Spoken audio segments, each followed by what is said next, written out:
पूरी तरह से अस्त व्यस्त और बिखराव भरे जीवन में हम सबका एक ही प्रश्न है कि आखिर सफलता मिलेगी कैसे। गर्मी की छुट्टियों में रोहन अपनी दादी के पास गांव गया। उसकी दादी पूरे गांव में बहुत ही बुद्धिमान, सशक्त और ताकतवर और बहुत ही समृद्धशाली महिला मानी जाती थी। लोगों को कोई भी समस्या होती थी तो समाधान मांगने दादी के पास ही आते थे। उनके घर दिन भर ऐसे लोगों का तांता लगा रहता था जो दिन भर ढेर सारी समस्याओं से जूझ रहे होते। रोहन ने देखा कि सब लोग उसकी दादी का कितना सम्मान करते। एक दिन रोहन ने अपनी दादी से कहा कि दादी, मैं आपके जैसा बनना चाहता हूँ, मैं भी आपके जैसा मान सम्मान पाना चाहता हूँ।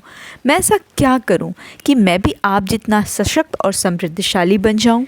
दादी ने कहा, अभी आप सो जाओ, हम सुबह इस बारे में बात करें। रोहन पूरी रात इसी उधेड़-बुन में था कि आखिर उसकी दादी को पूरे गांव में इतने शक्तिशाली महिला के रूप में क्यों देखा जाता है।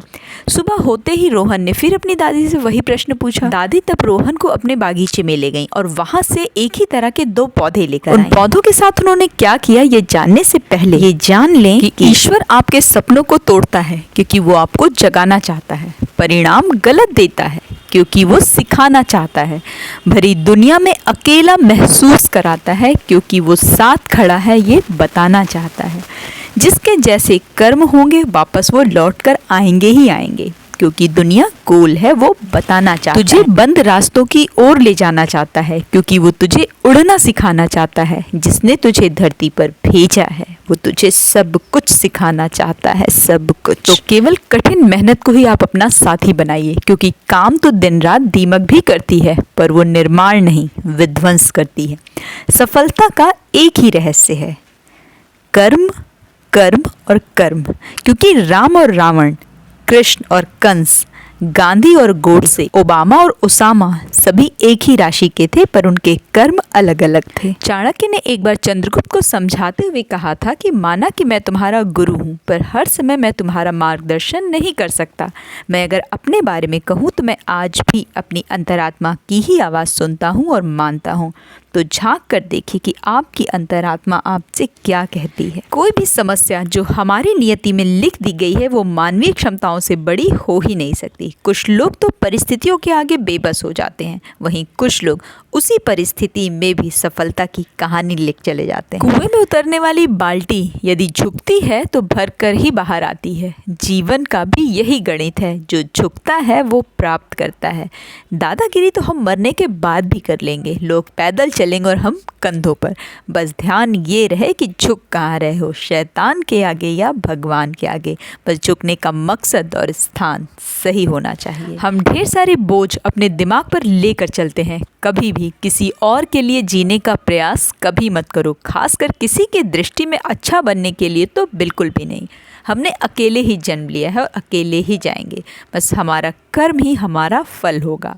जो बीत गया सो बीत गया, जो कर रहे हो बस उस पर विश्वास रखो। आगे क्या होगा इसकी चिंता करना पूरी तरह से व्यर्थ है। बस अपना कर्म करो और पुरस्कृत करने का कार्य नियति पर छोड़ना पड़ेगा ही आपको। यदि आप अपनी गलतियों को दोहरा रहे हैं तो ये जान लीजिए कि कहीं ना कहीं आप चूक कर रहे हैं। ये जो जीवन की असफलताएं होती हैं ये बहुत कुछ सिखा के जाती हैं। ये आपको विनम्र बनाती हैं, ये आपके अहंकार को चूर चूर कर देती हैं। बस असफलताओं को सीखने का एक अवसर मानना है, इससे ज़्यादा कुछ नहीं। निरंतर सीखते रहना और संघर्ष करना जिसे अच्छा लगता है, जिसने ये स्वीकार कर लिया है, वो जीवन के किसी भी दुख दर्द के आगे हताश और निराश नहीं होता है।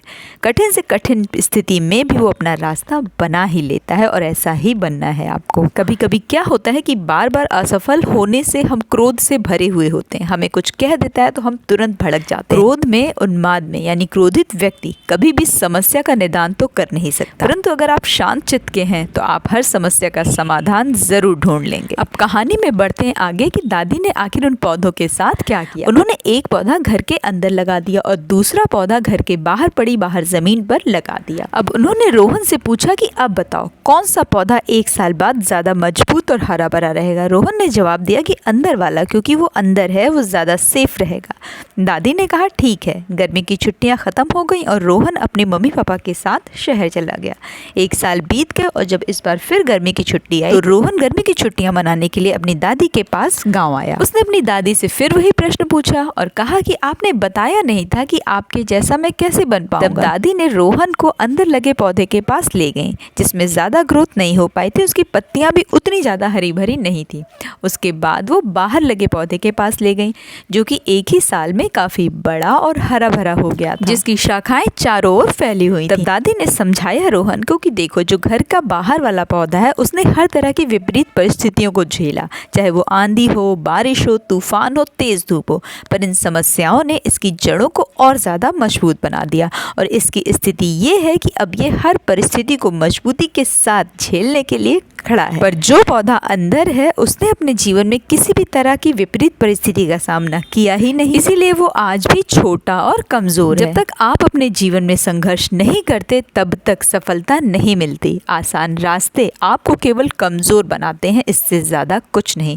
वो आपको क्षणिक सुख तो दे सकते हैं, पर जीवन का आनंद क्या होता है, सफलता क्या होती है, उसका सुख क्या होता है, इसका अनुभव आप कभी नहीं कर पाओगे। घर के अंदर लगे पौधे को एक कंफर्टेबल लाइफ तो मिल गई, उसकी ग्रोथ जीरो रही। तो अगर तुम्हारे जीवन में भी किसी भी तरह की चुनौती आए, परेशानी आए, कोई विपरीत परिस्थिति तुम्हें घेर ले, तो तुम्हें भी उस बाहर वाले पेड़ की तरह खड़े रहना है। वो तुम्हारी जड़ों को बहुत बहुत बहुत मजबूत बनाकर जाएंगी। फिर किसी भी तरह की विपरीत परिस्थिति तुम्हें नहीं हिला पाएगी। और उस बाहर वाले पेड़ की तरह ही तुम्हारी शाखाएं चारों ओर फैली होंगी और तुम सफलता की हर सीढ़ी चढ़ पाओगे। हर समस्या आपको अनुभवी बनाती है और आप जितने अनुभवी बनोगे, सफलता की राह उतनी ही आसान होती चली जाएगी।